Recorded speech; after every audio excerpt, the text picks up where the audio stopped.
मैं आमंत्रित करता हूं आज के बीज भाषण के लिए प्रोफेसर कपिल कपूर जी वर्चुअल माध्यम से हमारे साथ जुड़े हुए हैं। महोदय, मैं संक्षिप्त परिचय के बाद आपको आमंत्रित करूंगा।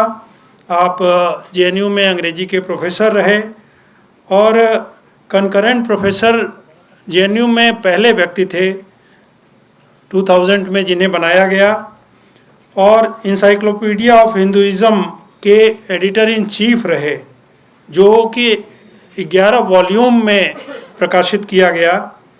यूनाइटेड किंगडम में विजिटिंग प्रोफेसर रहे और अनेक प्रतिष्ठित संस्थानों के सदस्य हैं आप। मैं बड़े आदर के साथ आपको आमंत्रित करता हूं अपने विचारों को रखने के लिए।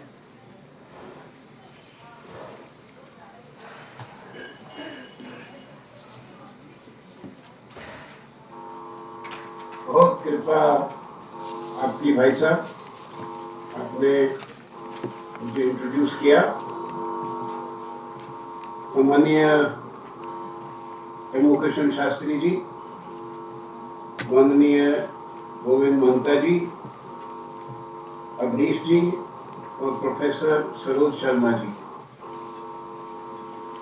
सभागार में उपस्थित विशिष्ट अतिथिगण, मेरे जैसे अध्यापक और बच्चे, विद्यार्थी, तो सबको मैं नमस्कार करता हूँ। मैंने बहुत सीखा है अभी एक डेढ़ घंटे में। सरोज जी को सुना, महंता जी को सुना, अवनीश जी को सुना और अभी चमू कृष्ण शास्त्री जी को सुना। और क्योंकि ये हमारी अपनी भारत की ज्ञान परंपरा की चर्चा है, तो इसलिए ये स्वाभाविक है कि उसके बारे में, उस परंपरा के बारे में ज्ञान जो है वो हमारे अंदर ही है।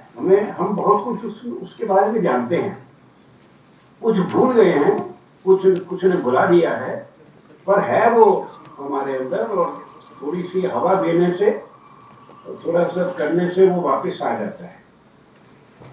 मैं सुधाकर उपाध्याय जी का भी धन्यवाद करता हूँ, जिन्होंने मुझे बार बार चेताया कि मुझे यहाँ इस वक्त आना है, बोलना है। और ये भारतीय, मैं हमेशा एक चीज, जब मैं इस विषय पे बोलता हूँ तो मैं एक पंक्ति हमेशा बोलता हूँ, जो मैंने 1977 में या 75, 76 में पंडित भागवत शास्त्री जी थे पुणे के। उन्होंने सागर विश्वविद्यालय में एक भाषण दिया था, छोटा।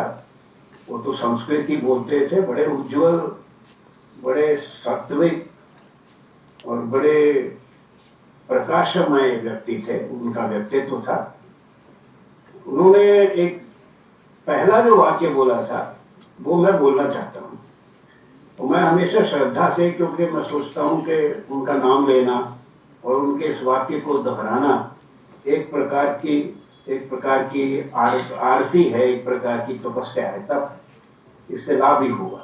उन्होंने कहा था, भारतीय ज्ञान परंपरा सनातन गंगा प्रवाह। अब इसमें भारतीय ज्ञान जो है उसके उन्होंने तीन उसकी जो विशेषताएं हैं वो अपने आप ही बता दी। एक तो कि इसकी परंपरा है, परंपरा परपरा जुड़ी हुई, मतलब कि ग्रंथों की और चिंतकों की एक चेन, एक धारा जुड़ी हुई आपस में परंपरा ज्ञान की रही है, जिससे ये हमें समझना है कि भारत के ज्ञान के इतिहास में कोई टुटाव या ब्रेक नहीं है, नहीं हुआ। जैसे वेस्ट में हुआ, हमारे नहीं हुआ। मैं अभी उस विषय पर बात में आऊंगा। फिर उन्होंने कहा सनातन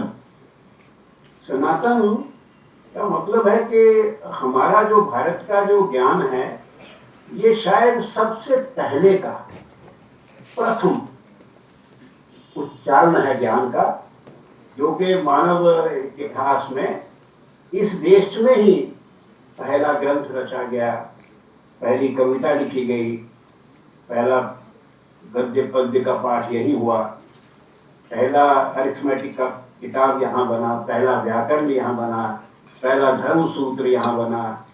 आप चलते जाइए, बहुत है। और जीरो, इन्फिनिटी, पाई की वैल्यू और 1 से 9, ये जो हिंसे, अरबिक शब्द है हिंसे, हिंसे हिंद से, ये हिंद से जो आए, तो ये इनके बगैर, इनके बिना अभी ना तो कंप्यूटर होता ना कुछ होता। तो इसलिए हम, ये सनातन ज्ञान है, ये प्रथम और फाउंडेशनल ज्ञान है मनुष्य जाति का। और फिर उन्होंने कहा गंगा प्रवाह, प्रवाह, प्रवाह मतलब जैसे एक तो प्रवाह होता है, एक प्रवाह की नित्यता होती है, एक कूटस्थ नित्यता होती है, क्योंकि नदी का जल बदलता रहता है, परंतु नदी नदी वही रहती है, गंगा ही रहती है। इसलिए इस ज्ञान की लंबी परंपरा में, धारा में बहुत धाराएं जुड़ी, बहुत बहुत बहुत प्रकार से इस ज्ञान ने कई रूप लिए, परंतु ये हर परिस्थिति में, अवस्था में ये भारतीय ज्ञान ही रहा, जिसका स्रोत जो गौमुख वो वेद ही रहे। हर एक तीन जो संप्रदाय, बौद्ध, जैन और ब्राह्मण, ब्राह्मण संप्रदाय वेदांत वाला, जिसको क्योंकि अंग्रेजी में BRAHMAN लिखते हैं, और उसी तरह ब्राह्मण कास्ट को भी लिखते हैं, उसी तरह ब्राह्मण ग्रंथ को भी लिखते हैं, तो अंग्रेजी पढ़े लिखे लोगों ने उस तीसरे ब्राह्मण संप्रदाय को ब्राह्मणों का संप्रदाय बना दिया, जिसके कारण ब्राह्मणिज्म, ब्राह्मणिकल और ये वो हम सुनते हैं। एक बड़ी ही मोटी अकल की गलती जो हुई, उसके कारण इतना विद्वेष भी पैदा हुआ अपने ही ज्ञान की तरफ। तो ये प्रवाह नित्यता ज्ञान की है। प्रवाह नित्यता का मतलब है कि कोई भी विषय ले लें, कोई भी डोमेन ले लें, तो उसमें पूरी एक जब परंपरा चलती है तो उसमें नई नई चीजें जुड़ती जाती हैं, नई नई चीजें जुड़ती जाती हैं, परंतु उसका जो मूल, उसकी जो मूल प्रकृति है और उसका जो स्वरूप है, वो वही भारतीय स्रोत के अनुसार ही रहता है। तो ये प्रवाह नित्यता इस ज्ञान में रही है। और इसीलिए गंगा शब्द का नाम उन्होंने इसलिए लिया कि गंगा का प्रवाह। अब गंगा, अगर आप नदी की संज्ञा से भारतीय ज्ञान को देखें तो उद्गम गौमुख में हुआ, पहला मंदिर, पहला कोडिफिकेशन गंगोत्री में हुआ, और उसका जो रूप, उसको जो नाम दिया गया वो देवप्रयाग में दिया गया। नीचे आके सप्तधारा, सप्तधारा बनी, फिर वो मैदानों में आके फैल गई और फैलते हुए सुदूर सागर तक कलकत्ता तक गई।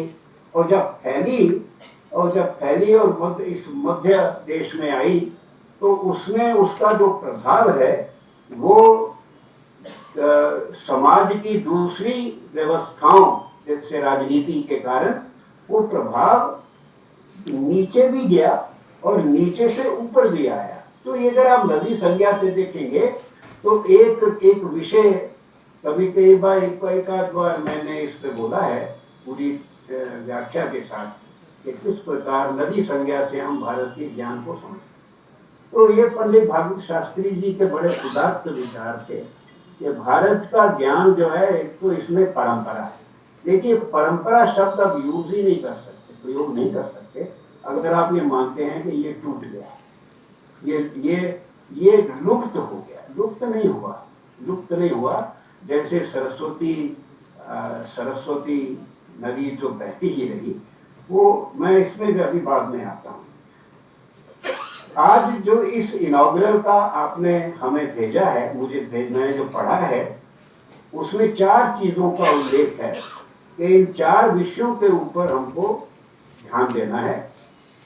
एक कि ये जो इसकी इंपॉर्टेंस क्या है, इंपॉर्टेंस, और दूसरा कि इसका जो कंटेम्परेरी रेलेवेंस क्या है, आज क्यों किया जाए।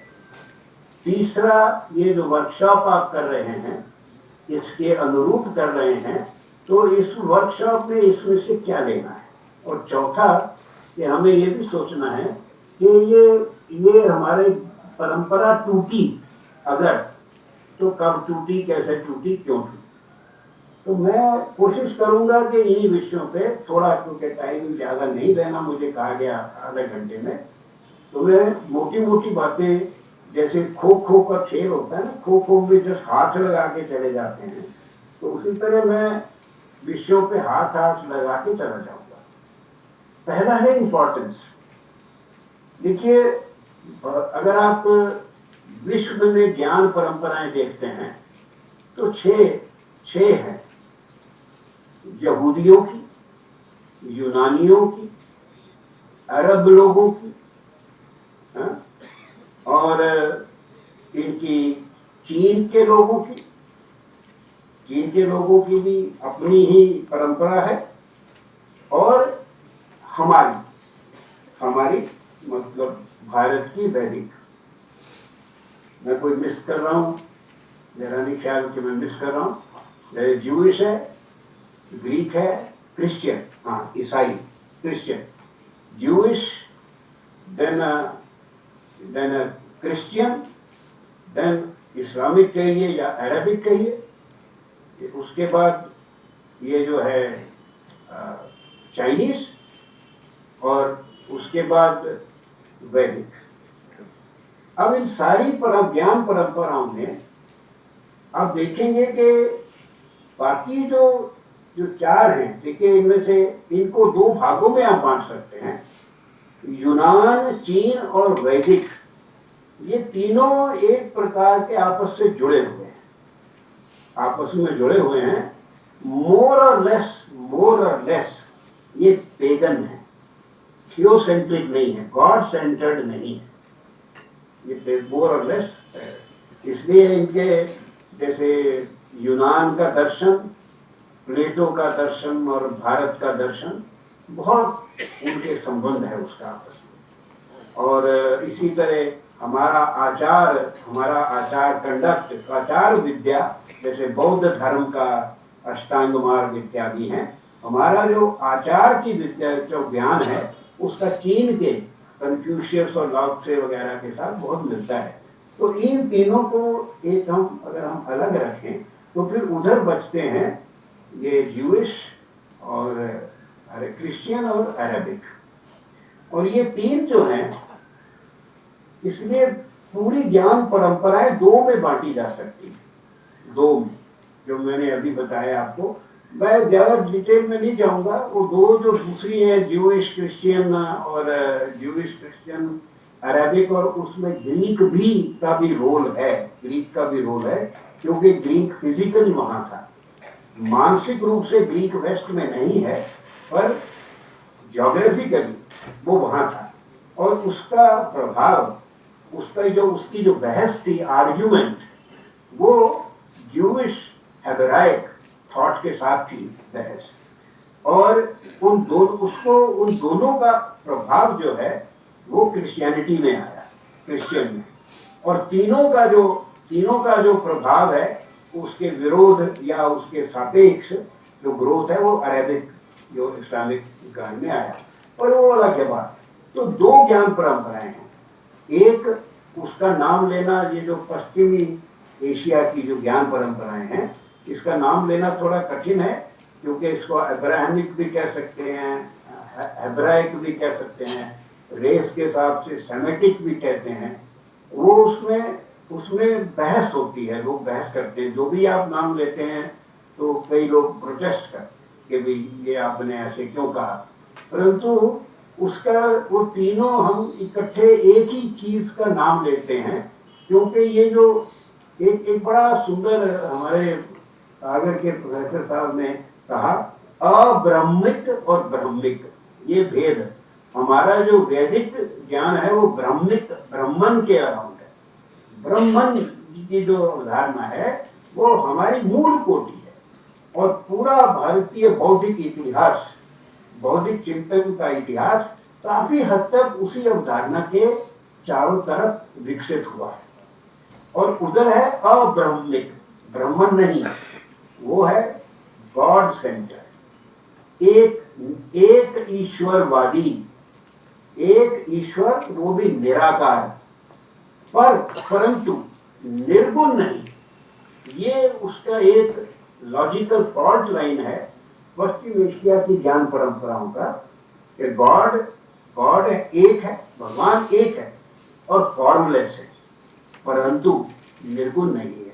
इसीलिए ये तीनों, ज्यूज, क्रिश्चियंस और इस्लामिक पीपल, ये तीनों एक ईश्वरवादी हैं पर आपस में लड़ते रहते। एक ईश्वर पर मेरा ईश्वर, तुम्हारा नहीं, क्योंकि गुण भेद है, गुण भेद है ईश्वरों। ये हमारी, क्योंकि हमारा चिंतन बहुत तार्किक है, जैसे गोविंद जी कह रहे थे कि तार्किक होना चाहिए, शुरू से ही तार्किक है। और बौद्ध धर्म तक आते आते तो तर्क के ऊपर बहुत विकास हुआ था, पर हमने एक वेस्ट वाली गलती नहीं की। हमने केवल तर्क को ही प्रमाण नहीं माना, हमने दूसरे प्रमाण को भी अच्छी तरह दिया। तो ये तीनों जो हैं एक ईश्वरवादी, पर ईश्वर निराकार है, निर्गुण। इसमें बड़ा क्या हुआ, उससे क्या हुआ, एक ईश्वरवाद है तो एक ही सच है, और एक ही सच है तो बाकी सब झूठ है, एक ही भगवान है तो तुम्हारा भगवान गलत है। और से ये जो मोनिज्म, एक वाद मोनिज्म, उसका कैरेक्टर। हमारी जो ज्ञान परंपरा, वैदिक जो ज्ञान परंपरा है, वो बहुवादी है, वो एकवादी नहीं है। हमारे यहाँ अगर ध्यान से हम देखें तो God with A capital G हमारे में है ही नहीं, हमारे में नहीं है। आपके जो वीर दर्शन बहन जी, सरोज जी ने किया था षड दर्शन का, उसमें मीमांसा में, वैशेषिक में और सांख्य में ईश्वर है ही नहीं, ईश्वर तत्व नहीं है, वो है ही नहीं। योग में ईश्वर है, पर योग का ईश्वर जो है वो स्मृतिहीन ईश्वर है। तो स्मृतिहीन ईश्वर नास्ति, वो बड़ा ही एक ल्यूक वार्म वो रखा गया है मानने के लिए, उसको एक तर्क के कारण रखा गया है। और इधर हमारे जो तीन दर्शन है उनमें गॉड है नहीं। मतलब हिंदू धर्म, हिंदू चिंतन में गॉड, भगवान बेसिक कैटेगरी नहीं है। पर्सनल गॉड्स हैं, गॉड्स में स्मॉल जी बहुत हैं। व्यास ने कहा 33 कोटि, मतलब कोटि का मतलब करोड़ नहीं, 33 कैटेगरीज हैं, कोटियां हैं, 33 प्रकार के हम शक्तियां हैं, प्रकृति की शक्तियां हैं, जिनको हम नाम देके देवी देवता रूप में मानते हैं। शक्ति वो एक ही शक्ति के नाम हैं।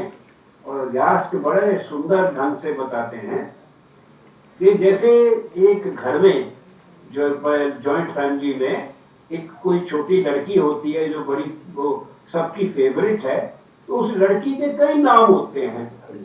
कोई उसे गुड्डी बुलाता है, कोई उसे छोटी बुलाता है, कोई उसे अंधेरी बुलाता है, कोई कहता है सोनी आजा, कोई कहता है, उसके 10 नाम होते हैं। इसी प्रकार एक ही शक्ति के कई नाम हैं, और जो कई नाम है 33 को के। तो हमारा बड़ा इसलिए प्लूरलिज्म, मोनिज्म जो है उनकी, वो मोनिज्म टोटलिटेरियन हो जाती है, क्योंकि वो और किसी को मानते ही नहीं। हमारी जो प्लूरलिज्म है, वो जो हम कहते हैं ना, लोग कहते हैं बड़े टॉलरेंट, क्योंकि हमारे में प्लूरलिटी है। हम ये नहीं कहते कि एक ही सत्य है, एक ही सत्य है और एक ही सही है किसी भी मूवमेंट पे, या ये ठीक है या वो ठीक है ना। हम कहते हैं ये भी ठीक है, वो भी ठीक, तो ये बहुत बड़ा भेद है, दो नॉलेज कल्चर हैं, उसमें हमारे ज्ञान परंपरा का ये बहुत बड़ा एक बहुत, इसलिए हमारी ज्ञान परंपरा alternative to the contemporary western civilisation, alternative है जो कंटेम्परेरी वेस्टर्न सिविलाइजेशन जिसकी फाउंडेशन में ये अब्राह्मिक, ये one god formless but not attributeless है, उसका अल्टरनेटिव ये जो सभ्यता है हमारे सामने, जो जिसका हम शहर के लोग अंग्रेजी पढ़ के जिसके हम बड़े पुजारी हैं, उस वो सभ्यता इस वक्त एक प्रकार के बड़े ही खतरनाक मोड़ पे है और खत्म होने की कगार पे है। इस सभ्यता के कारण मैनकाइंड और प्लैनेट दोनों नष्ट हो सकते हैं।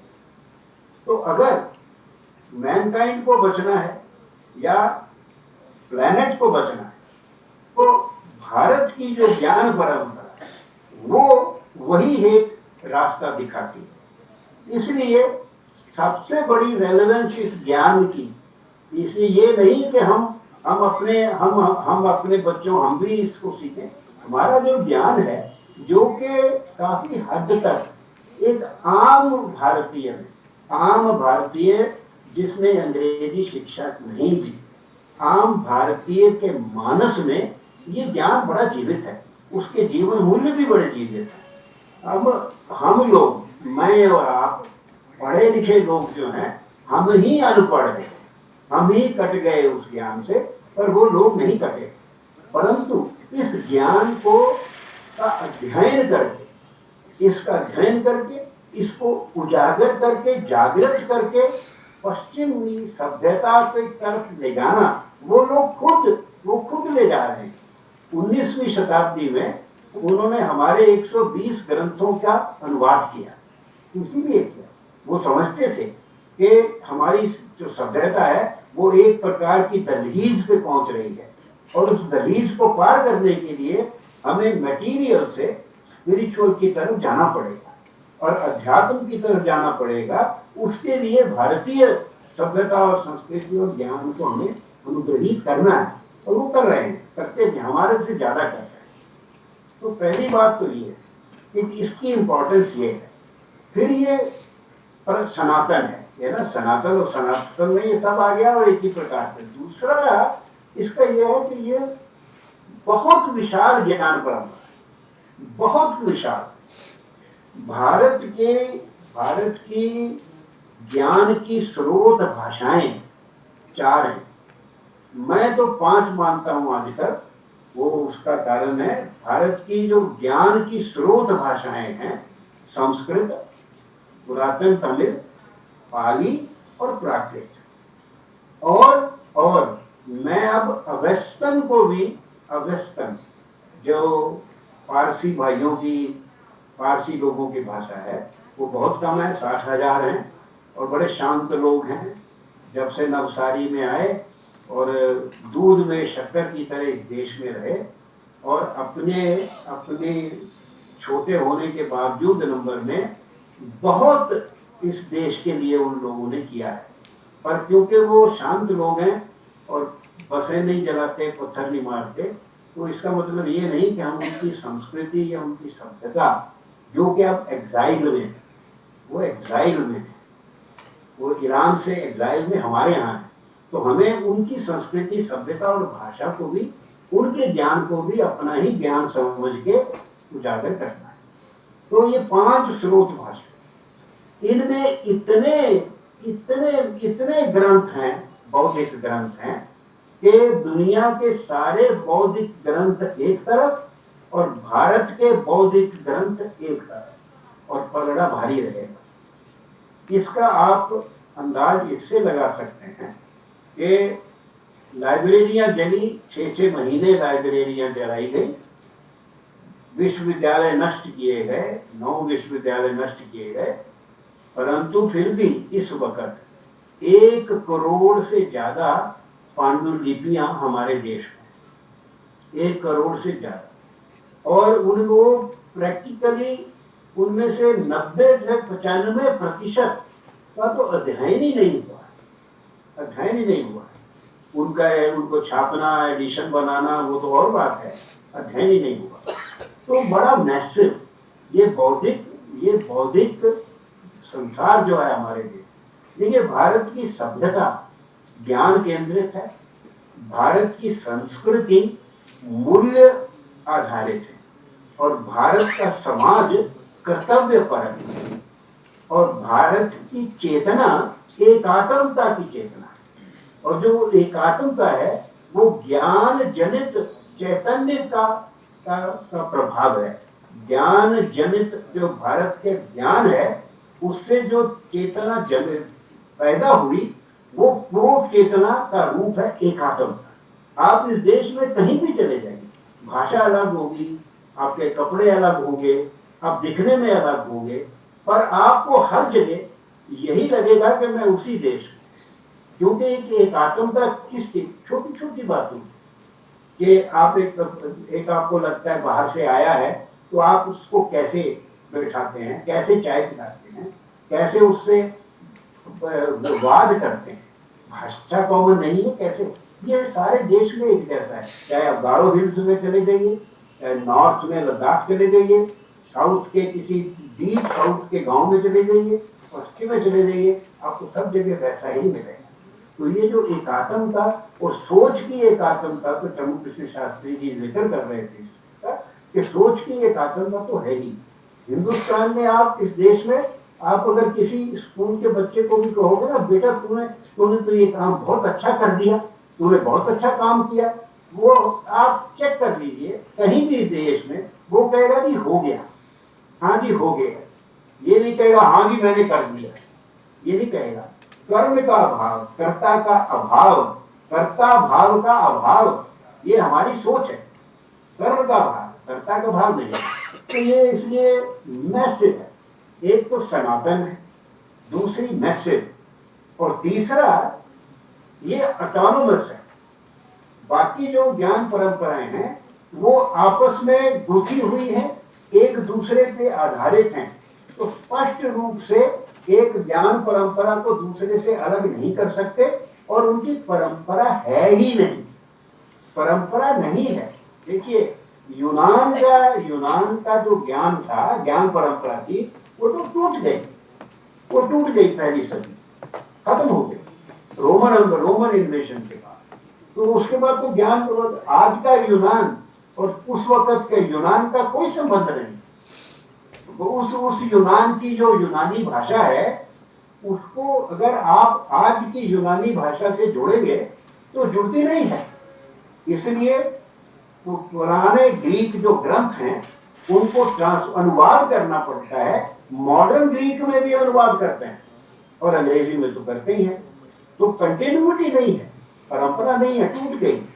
परंतु हमारे यहाँ अगर आप पाणिनि की अष्टाध्यायी का पहला सूत्र, आज से 2700 साल पहले पहला सूत्र, जिसमें वृद्धि अदेंग गुण वृद्धि आदेश, दूसरे में गुण और वृद्धि, ये दो शब्द जो हैं टेक्निकल हैं, ये परिभाषिक शब्द हैं, उनका एक परिभाषिक अर्थ है, परंतु वो शब्द आज भी प्राय उसी अर्थ में भारत की सारी भाषाओं, लोक भाषाओं में आ गए और उनका अर्थ लोग समझते हैं।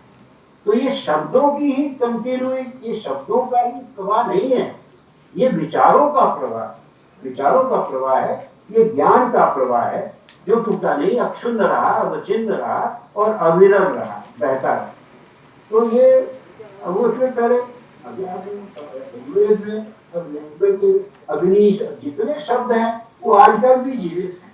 तो शब्द जीवित नहीं, ज्ञान जीवित, ज्ञान ही जीवित। हाँ, हम जो अंग्रेजी पढ़े लिखे लोग जो हैं वो उनके लिए वो ज्ञान नहीं, वो हम डिसएफिलिएट हो गए, चलिए वो छोड़िए, तो इम्पोर्टेंस। अब दूसरा जो प्रश्न है ऑटोनोमस में कह रहा था ना, मैंने शायद ज्यादा नहीं बोलूंगा। ऑटोनोमस मतलब है कि ये अपने आप में कंप्लीट है, अपने आप। हमारे यहाँ हम हमारे जो जैसे अब ग्रामर व्याकरण की परंपरा आप लें, मतलब जो ऋग्वेद में 1200 निरुक्तियां हैं, तो वहां से निरुक्तियों से शुरू करें।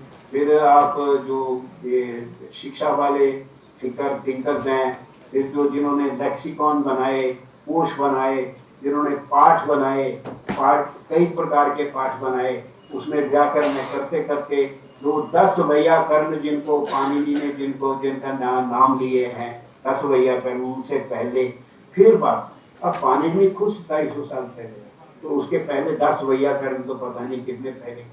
वहां से लेके 1795 में कर्नाटक में नागेश भट्ट उसी परंपरा में व्याकरण सिद्धांत मंजूषा लिखता है। मतलब देखिए, एक ग्रामर, एक book of principles of grammar. अब ये विषय प्रिंसिपल्स ऑफ ग्रामर तो वेस्ट में 20th सेंचुरी के लेट 20th सेंचुरी में जाके इस विषय को उन्होंने उठाया। तो हमारे यहाँ तो पतंजलि के महाभाष्य में ही प्रिंसिपल्स ऑफ ग्रामर शुरू हुए। और देखिए, मैं बाद में बताऊंगा इसका भेद कि हमारे यहाँ ग्रामर है, पर थ्योरी एज सच, थ्योरी आपको निकालनी पड़ेगी उसमें से। वेस्ट में थ्योरी की बात बहुत करते हैं, पर ग्रामर नहीं लिख पाते, ग्रामर नहीं लिख पाते। तो ये हमारा ऑटोनोमस सिस्टम है, हमारे यहाँ बोरोइंग नहीं, अपनी ही धारा में विकसित हुआ है ये ज्ञान, और ये किसी पे निर्भर नहीं। तीसरी अब बात किसमें ब्रेक का मैं इशू ले लेता हूं पहले, कि ब्रेक, मैंने कहा ब्रेक नहीं हुआ है। मैं इसको थोड़ा, ब्रेक किस सेंस में ब्रेक हुआ है, इंस्टीट्यूशनल, यूनिवर्सिटियां जल गई, और पब्लिक में 11वीं शताब्दी के बाद आपके जो गुरुकुल थे, जो विद्यालय थे, जो आपके विश्वविद्यालय थे, उन सबको बंद कर दिया गया और उनको नष्ट कर दिया गया। और जो ये जो पब्लिक स्पेस में होता था, वो घरों में चला गया, एक एक घर में चला गया, एक एक पंडित जी ने एक एक ग्रंथ ले लिया, और वो पंडित जी वो ग्रंथ को पढ़ाते रहे। वो जैसे भटोजी दीक्षित की जो फैमिली थी वाराणसी की, उन्होंने पूरा एक व्याकरण के ग्रंथ का अध्ययन को जीवित रखा। और दरिद्रता में, क्योंकि वो जैसे ही किसी उनको पता, राजा को या उसके सोल्जर्स को पता लगेगा कि ये पंडित जी पढ़ा रहे हैं, ये ग्रंथ पढ़ रहे हैं, तो वो तो पंडित जी भी जाएंगे और ग्रंथ भी जाएगा। इसलिए हमारी जो मौखिक परंपरा, जिसमें स्मृति का बहुत, क्योंकि प्रज्ञा में स्मृति मूल है, स्मृति फिर विमर्श फिर प्रयोग, क्योंकि हमारी मौखिक परंपरा में स्मृति बड़ी उज्जवल थी, बहुत उसे हमने डेवलप किया हुआ, पूरे ग्रंथ स्मृति में रखने का। इसलिए हमारे ग्रंथ बचे उस परंपरा में। हमने जब ऊपर से दबाव भी पड़ा, दुश्मनी भी हुई, फिर भी उन ग्रंथों को यहाँ जीवित रखा गया और वो चलते आए। सबसे बड़ी बात 11वीं शताब्दी में, तो मैं भेद कर रहा हूं कि इंस्टीट्यूशंस में तो ब्रेक हो गया। हाँ, फिर भी देखिए, पाठशाला और छोटी पाठशालाएं, हर गांव में पाठशाला या मदरसा, मतलब हर या मंदिर में या मस्जिद। और जो वुड्स की रिपोर्ट है, वुड्स की जो पैरेलल है इसके मैकॉले के साथ, उसकी वुड्स की रिपोर्ट में उसने कहा है कि देश में 2,57,000 स्कूल हैं, पाठशालाएं, 2,57,000, जब इंग्लैंड में उस वक्त सिर्फ 37 स्कूल, 2,57,000। और उसने ये भी कहा है कि हर गांव में है और एक टीचर है, और वो सब विद्यार्थी, लड़के लड़कियां, मुसलमान हिंदू बौड़ी ये जात सब इकट्ठे बैठ के पढ़ते थे। और केवल 12% टीचर जो थे, 12% ब्राह्मण थे। तो ये भी जो प्रोपेगेंडा किया जाता है कि ब्राह्मणों ने ज्ञान अपने पास रखा, वो कहता है कि सिर्फ 12% टीचर 2,57,000 स्कूलों में ब्राह्मण। तो ये इतना, इसीलिए लिटरेसी 1833 में 1832 में जब वुड्स की रिपोर्ट आई तो हमारे यहाँ जो लिटरेसी थी, लिटरेसी आप हैरान होंगे सुन, 97% लिटरेसी। और जैसे ही हमने अपनी, जब इस देश में शिक्षा नीति बदली 1835 में इंग्लिश एजुकेशन एक्ट में, भारतीय भाषाओं की जगह अंग्रेजी को माध्यम बना दिया गया, तो 1882 में हमारी लिटरेसी 16%। जब हम अपनी भाषाओं में पढ़ते थे तो हमारे यहाँ लिटरेसी 97%। और उस जमाने में टेलीफोन नहीं था, कुछ नहीं था, पर अगर आप 1857 का गदर देखें या आप अहमद शाह अब्दाली का हमला 1761 में, उसका सिंध नदी को पार करना, और पेशवा पूना में बैठा हुआ विश्वास राव जो उस वक्त दक्षिण में था, उसको कहता है कि तुम पोस्ट मार्केट से नॉर्थ जाओ क्योंकि अब्दाली ने हमला कर दिया है। ये संचार कैसे होता है? ये एक अपना एक ढंग था संचार, एक जगह से दूसरी जगह इतनी दूर, और 1200 मील से मराठे पानीपत में आते।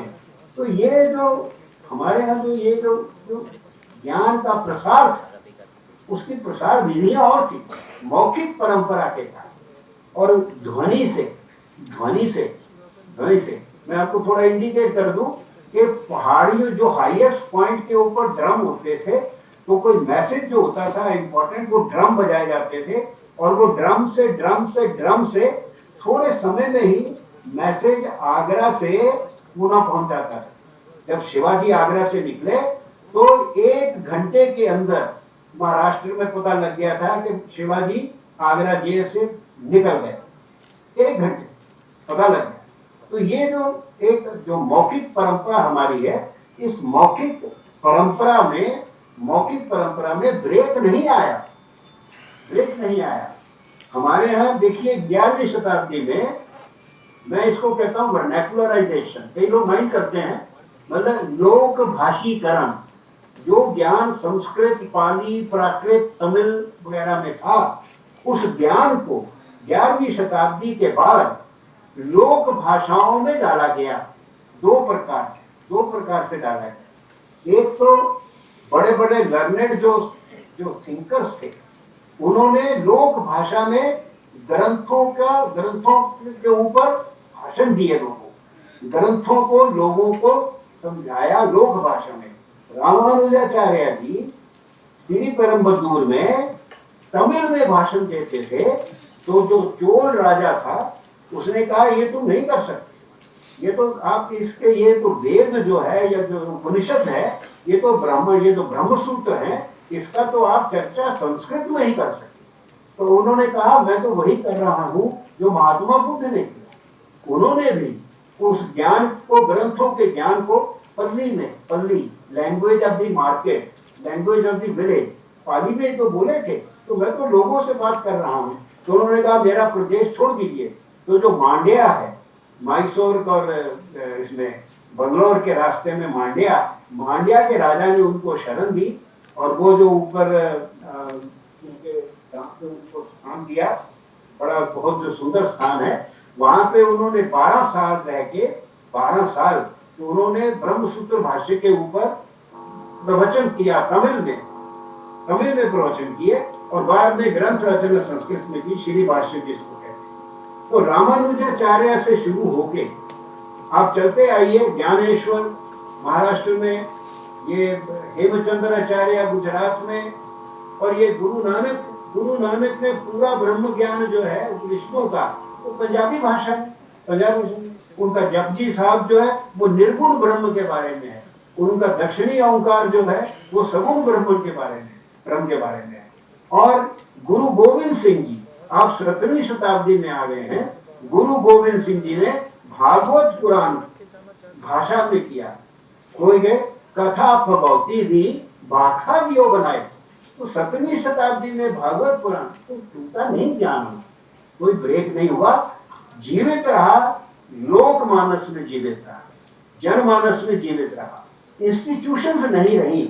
और जब इंस्टीट्यूशन बनी, जब मैकॉले ने इंस्टीट्यूशन बनाई, तो वो इंस्टीट्यूशन अभारतीय है। ये 1835 में उन्होंने जो 4 बातें कही, अगर हम शुरू से, हमें 75 साल हो गए हैं, अगर हम शुरू से उनको सिर्फ उलट ही देते तो हम ठीक हो जाते। उसने कहा हमें ऐसे लोग पैदा करने हैं जो अपने स्वादों में, टेस्ट में, अपने ओपिनियंस में, विचारों में, अपने मॉरल्स, जीवन मूल्यों में, और अपने इंटेलेक्ट, अपने चिंतन में अंग्रेज हो, दिखने में भारतीय हो। तो हम ये कैसे बनाएंगे? ये लोग हम बनाएंगे, ये लोग दलाल होंगे। उन्होंने तो जब शब्द यूज किया इंटरमीडियरीज, ये हमारी बातें लोगों तक पहुंचाएंगे, तो वो बीच में करेंगे। अभी भी अंग्रेजी पढ़े लिखे लोग दलाल हैं सरकार और लोगों के बीच, सरकार और लोगों के बीच। वो राज जो है एक छोटी क्लास कर रही है अभी भी अंग्रेजी पढ़ेगी। तो उन्होंने कहा तो कैसे करेंगे? नंबर 2 बड़ा सीधा, हम इनको अपनी भाषाओं में नहीं पढ़ाएंगे, मदर टंग्स में नहीं पढ़ाएंगे। तो किसमें पढ़ाएंगे? एक ऐसी भाषा जो इंटरनेशनल हो, अंग्रेजी से ज्यादा इंटरनेशनल कौन है? अंग्रेजी में पढ़ाएंगे। पढ़ लीजिए 1835 का इंग्लिश एजुकेशन एक्ट है, अंग्रेजी में पढ़ाएंगे। क्या पढ़ाएंगे? हम इनको संस्कृत, अरेबिक, पर्शियन के ग्रंथ नहीं पढ़ाएंगे, उनका हम पब्लिकेशन भी बंद कर देंगे। हम इनको वेस्टर्न लिटरेचर पढ़ाएंगे और पश्चिम के ग्रंथ पढ़ाएंगे, पश्चिम के ग्रंथ पढ़ाएंगे।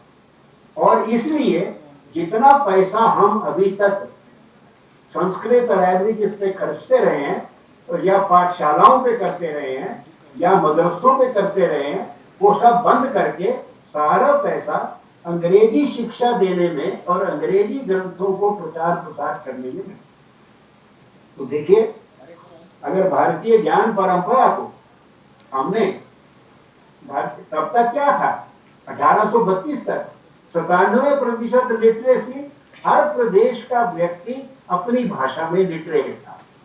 हमें कहीं ये कॉन्स्टिट्यूशन लिखते हुए वहम पड़ गया कि भैया हम नेशन नहीं है, या नेशन को शब्द ही हमारा नहीं है। नेशन तो बिस्मार्क का एम्पायर टूटा जब 1881 में, तब यूरोप में नेशन बनी, पहले यूरोप में भी नहीं थी। तो नॉर्वे, स्वीडन और फ्रांस, जर्मनी, वो क्या है? एक भाषा, एक धर्म, एक जाति, उसको वो नेशन कहते हैं। तो हमारे कॉन्स्टिट्यूशन लिखने वाले भी अंग्रेजी पढ़े लिखे थे, उनको अपने राष्ट्र की तो समझ नहीं थी। उनको तो, उन्होंने विष्णु पुराण तो पढ़ा नहीं था, भारत खंड तो पढ़ा नहीं था कि ये प्रदेश तो प्लूरल, शुरू से ही प्लूरल है, फिर भी जम्बू द्वीप पे भारत खंड है, भारत एक खंड है, वेल आइडेंटिफाइड। किसी भी विदेशी को कभी शक नहीं हुआ कि ये भारत देश है, एक देश है। चाहे डेडोलस था, चाहे हेरोडोटस था, चाहे अलेक्जेंडर था, चाहे कोई भी था आने वाला। पर हमको शक होने लग गया अंग्रेजी पढ़ने के बाद कि हम एक देश हैं कि नहीं है, एक देश और एक देश, एक संस्कृति। मैंने अभी जैसे आपको बताया, तो अगर हमने भारतीय ज्ञान पर भारत देखिए, भारत के लिए इसकी रेलेवेंस क्या है? हम पढ़े लिखे लोग मानसिक रूप से गुलाम हो गए, मानसिक स्वतंत्रता। तो मानसिक स्वतंत्रता से मानसिक स्वतंत्रता के लिए हमें वापस अपने ज्ञान में जाना है, और उसके लिए हमें अपनी भाषा में जाना है। इसलिए शिक्षा में मूल चूल परिवर्तन होना चाहिए, बिना डरे। ये जो नई शिक्षा नीति बनी है, इन्होंने बड़े डरते डरते कहा है, बड़े डरते डरते, थोड़ी बातचीत मेरी भी हुई थी उस वक्त उनके साथ, डरते डरते कहा है कि 5वीं क्लास तक मदर टंग में, अपनी भाषा में पढ़ाएंगे, wherever possible, ध्यान से पढ़िए, wherever possible, 5वीं तक भी वहां जहां हो सकता है। अंग्रेजी तो सब जगह हो सकती है, पर हमारी मातृभाषा जहां हो सकती है। क्या मतलब है? अभी भी डरते हैं, हम डर रहे हैं। और फिर ये है कि 5वीं में तो 8वीं तक करेंगे, फिर 8वीं से क्या, जो बच्चा 5 क्लास अपनी मातृभाषा में पढ़ेगा वो 7वीं क्लास में कहेगा मुझे आप अंग्रेजी में क्यों पढ़ा रहे हो, क्यों पढ़ा रहे हो? पर हम लोगों ने अंग्रेजी पहली क्लास से इंट्रोड्यूस करानी शुरू कर दी। उसको रोकना चाहिए, अंग्रेजी माध्यम को रोकना चाहिए, और स्टेट लैंग्वेजेस को, जो स्टेट लैंग्वेजेस है उनको माध्यम बनाना चाहिए। इसमें लोगों को चिंता ये है कि अगर हम हर स्टेट की लैंग्वेज माध्यम बनेगी शिक्षा की, तो भारत तो विखंडित हो जाएगा। बिल्कुल नहीं, भारत विखंडित हो रहा है अंग्रेजी के कारण, अंग्रेजी के कारण। क्योंकि अंग्रेजी जो संस्कृति, जो विचार आपके बच्चों को देती है, वो आपके अपने विचार, अपनी संस्कृति नहीं है, वो विदेशी है। और विदेशी पूरा चिंतन जो है, विदेशी तंत्र जो है, उनके प्रभाव से हम फिर टुकड़े टुकड़े, भारत के टुकड़े टुकड़े करते, जो कि हमारी सारी विचार नष्ट है। पर जब अपनी भाषाओं में पढ़ाएंगे, आफ्टर ऑल भारतीय भाषाओं का ज्ञान स्रोत क्या है? भारतीय भाषाओं सबका ज्ञान स्रोत एक ही है, वेद, सब कुछ उसी से आता है। या बुद्धिस्ट हो, जैन हो, सिख हो, या गुरु ग्रंथ साहब, गुरु गोविंद सिंह, जितने तक आ जाइए, वो सारा स्रोत एक है। तो उस स्रोत एक होने के कारण जब बच्चे अपनी भाषा में शिक्षा लेंगे, अपनी भाषा में, तो उन बच्चों की सारे देश में सोच की एकात्मता होगी, क्योंकि उनका विचारों की एकात्मता होगी। तो ये सबसे पहले हमें जम्मू किशन शास्त्री जी से प्रार्थना करनी चाहिए, क्योंकि ये बड़े प्रभावशाली व्यक्ति हैं, कि आप काइंडली परसुएड द गवर्नमेंट, और इसमें ये करेंगे, साल बाद करेंगे, 2 साल बाद करेंगे, धीरे धीरे करेंगे। मैकॉले ने धीरे धीरे नहीं किया था, उसने आज बैटिंग दौड़ में आज साइन किया मार्च में, और अप्रैल 1 से लागू कर सडनली सब बंद कर दिए, सब शुरू कर दिया। और 2-3 उसमें पूछा गया कि प्रॉब्लम्स नहीं होगी, तो मैकॉले ने कहा प्रॉब्लम्स होगी, पर प्रॉब्लम्स के लिए there are departments of education, state education, वो आपके यहाँ, आपके एनसीईआरटी है, एससीईआरटी है, मिनिस्ट्री ऑफ एजुकेशन है, स्टेट एजुकेशन डिपार्टमेंट्स हैं, डायरेक्टर्स ऑफ एजुकेशन है। आपके पास तो इतना विशाल व्यवस्था है और संस्थान है, तो आपको क्या प्रॉब्लम है? और 1-2 साल में अपने आप ये जो उलझी हुई ऊन है ना, हमारी शिक्षा उलझी हुई ऊन, जिसमें से आजकल शिक्षा का ध्येय क्या है? पैकेज। हमने शिक्षा को पैकेज फिलॉसफी में डाल दिया, 10 लाख का पैकेज, 15 लाख का पैकेज, और यूनिवर्सिटियों को हमने एम्प्लॉयमेंट ब्यूरो बना दिया। ज्ञान का तो कोई मतलब ही नहीं है, भारतीय या भारतीय, ज्ञान का तो कोई पर्पस नहीं है। अब तो ये एम्प्लॉयमेंट ब्यूरो है, और ये पार्किंग लॉट्स हैं। जब तक लड़की की शादी नहीं होती, इसको कॉलेज भेज दो, तब तक लड़के को नौकरी नहीं मिलती, इसको पीएचडी करा दो, और वो पूरी उम्र तक पीएचडी करते रहते हैं।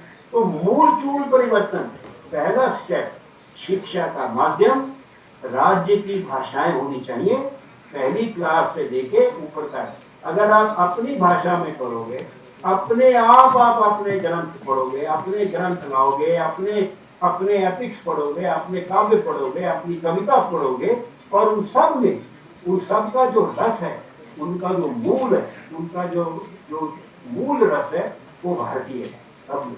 और लोग आपस में जुड़ेंगे, लोगों की सोच एक जैसी होगी। तो ये पहला स्टेप। तो ये हमने इसका, ये मेरे ख्याल में काफी ये बात हो गई कि भारत के लिए मानस की इसी रेलेवेंस ये है कि आपने अगर डीकोलोनाइज करना, तो आपको ये करना जरूरी है। ये बातें प्रैक्टिकल बड़ी जरूरी है कि आप विषय भी अपने रखेंगे, कि विषय और रखेंगे। पर मैं बिल्कुल अगेंस्ट हूँ इंडियन नॉलेज सिस्टम को सब्जेक्ट बनाना, आईपीआई जैसे कुछ वाइस चांसलर। आप भारतीय, हम जब कहते हैं भारतीय ज्ञान परंपरा, इंडियन नॉलेज सिस्टम, हम तो इतने हजारों विषयों की बात कर रहे हैं, और आप सबको मिला के अगर एक विषय बना देंगे, तो आपने खत्म कर दिया सारा प्रयास। अब आपका एक सब्जेक्ट बन जाएगा, जैसे इंडियन कल्चर आपने एक सब्जेक्ट, एक इंडियन नॉलेज सिस्टम बना दिया, बाकी अब सारा विदेशी पढ़ते रहिए। Indian knowledge system is not a subject. It cannot be a subject. You cannot do PhD in Indian knowledge system. You have to do PhD in an Indian thought, not in the Indian knowledge system. क्या लिखेंगे आप? कि अभी इतने इतने ये ग्रंथ हैं, ये ग्रंथ हैं, ये सब्जेक्ट हैं, इतने थिंकर्स हैं, ये टेक्स्ट की ट्रेडिशन है, ये कुछ subject subject. History of ideas is different from history of a knowledge system. History of knowledge system वो अलग है. But you have to work on ideas. तो भारत के लिए रेलेवेंस ये है. अभी मैं ब्रेक पे अभी भी खत्म नहीं हुआ. देखिए वर्नैकुलराइजेशन हुई, फिर टीका परंपरा, फिर कथा प्रवचन परंपरा. बड़े बड़े थिंकर्स जो हैं वो एक कोई उपनिषद कठोपनिषद लेके आपको आप हरिद्वार जाइए, गंगा किनारे शाम को बैठिए, कोई बैठा हुआ समझा रहा होगा, कोई शंकराचार्य को समझा रहा होगा. मौखिक परंपरा तो ये भी चलता रहा, कथा परंपरा भी चलती रही, और लर्नेड डिस्कोर्सेस लाइक रामानुजाचार्य इन दी लोक भाषा, लैंग्वेज ऑफ द पीपल, वो चलते रहे. इन्होंने जो ज्ञान को जीवित रखा. कैसे नहीं, तो 16वीं शताब्दी में बाबा नानक के पास सब कुछ आ गया, पूरा ब्रह्म ज्ञान, जितना ब्रह्म विचार कल्मिनेशन है, भारतीय थिंकिंग की कल्मिनेशन है. गुरु ग्रंथ साहब में गुरु नानक की जो वाणी है वो कल्मिनेशन है. इसलिए ऋग्वेद से लेके गुरु ग्रंथ साहब तक आपके भारतीय ज्ञान का प्रवाह है, अनब्रोकन प्रवाह है. ऋग्वेद में 10 मंडल हैं और इसमें 10 से 10 गुरु हैं, और ऋग्वेद भी छंदों में है, ये भी रागों में, और उसका भी मूल अवधारणा ब्रह्म है, और गुरु ग्रंथ साहब का भी मूल अवधारणा ब्रह्म है. और सारा ज्ञान जो है वो लोक संग्रह के लिए, वेलफेयर ऑफ द पीपल. इसलिए वो ऋग्वेद का जो ज्ञान है वो बाद में चलता जो आपने स्किल्स जैसे शंभू शास्त्री जी बता रहे थे कि जो कोई एक कारीगर भी है, वो भी जब एक जो डबल रोटी बनाने वाला भी जब भट्टी में अपने में वो बिस्कुटिया डालने से पहले वो अग्नि देवता को कुछ खिलाता है. उसको वो जो उसके अंदर जो श्रद्धा का भाव, वो जो वेदों से चल के प्रैक्टिकल डेली लाइफ तक सब में आगे आ गया. तो ये कंटिन्यूटी कर रही है. तो ग्रंथों का अनुवाद भी तो इस प्रकार से ये टूटा नहीं. उसके बाद डीकॉलोनाइज करने के लिए अपने माइंड को, और देखिए जब तक आप अपनी परंपरा में, अपनी भाषा में सोचेंगे नहीं, परंपरा में काम नहीं करेंगे, तो आपका जो चिंतन है वो हमेशा स्वतंत्र रहेगा. चिंतन आपका स्वतंत्र होगा ही नहीं. जिसे क्रिएटिविटी कहते हैं ना अंग्रेजी में. हाँ, अपनी सोच, अपनी तरह सोचना. हमारे कवि यहाँ की झील को देख के विदेशी झीलों से कंपेयर करते हैं. होना उल्टा चाहिए कि आप जब विदेशी झील देखो तो आपको अपनी झील याद आनी चाहिए. यहाँ का एयरपोर्ट देखेंगे तो कहेंगे फ्रैंकफर्ट जैसा है, फ्रैंकफर्ट वाले को देख के ये नहीं कहेंगे T3 जैसा. तो पूरा उल्टा हुआ है दिमाग. उसके लिए आपको अपनी भाषा, अपने ग्रंथ का अध्ययन करना जरूरी है. प्रॉब्लम्स ये हैं कि अपने ग्रंथों को जानने वालों की संख्या बहुत कम है, और वो ज्यादा सिमटे हुए हैं अपनी भाषा में, प्राकृत में, पाली में, संस्कृत में. और वो हमारे, क्योंकि हमारी शिक्षा में उसके लिए जगह नहीं मिली, तो जगह देनी पड़ेगी. और खुल के ये नहीं कि हमने फिजिक्स में, हमने मैथमेटिक्स में एक भास्कराचार्य जी लगा दिया. आपका जो मैट्रिक्स है एजुकेशन का, मैट्रिक्स सारे डिसिप्लिन का, जैसे केक में जो नीचे मैट्रिक्स होता है, वो जो होता है ना, वो जो सॉफ्ट वो एक है. उसके ऊपर जो आइसिंग है, जो आप क्रीम लगाते हो, वो विदेशी होनी चाहिए. आपने विदेशी ज्ञान को तो मैट्रिक्स बना रखा है, और आप उसके ऊपर थोड़ा सा तड़का लगा दोगे भारतीय के सोल के साथ आत्मा को कंपेयर कर. ये नहीं, मूल चूल परिवर्तन, मीडियम ऑफ इंस्ट्रक्शन और कंटेंट ऑफ एजुकेशन में करना पड़ेगा, और सडनली करना पड़ेगा. मैं एक छोटी बात के साथ, बहुत कुछ और है पर छोटी बात के साथ खत्म करूंगा कि हमारे गांव की औरतें जब सर्दियों में स्वेटर बुनती है ना, तो ऊन उलझ जाती है.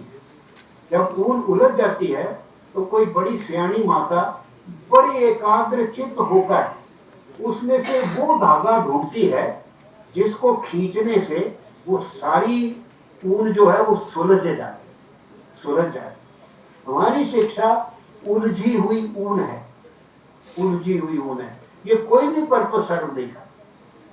ये अनडेमोक्रेटिक, ये नॉन इंडियन, ये नॉन वर्नैकुलर है।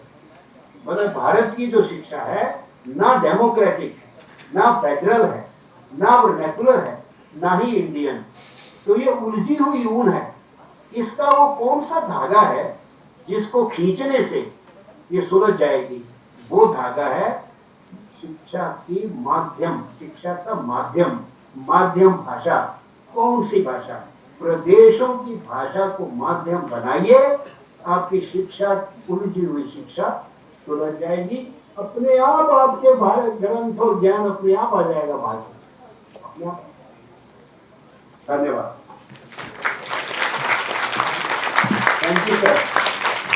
बहुत बहुत धन्यवाद महोदय। हेलो।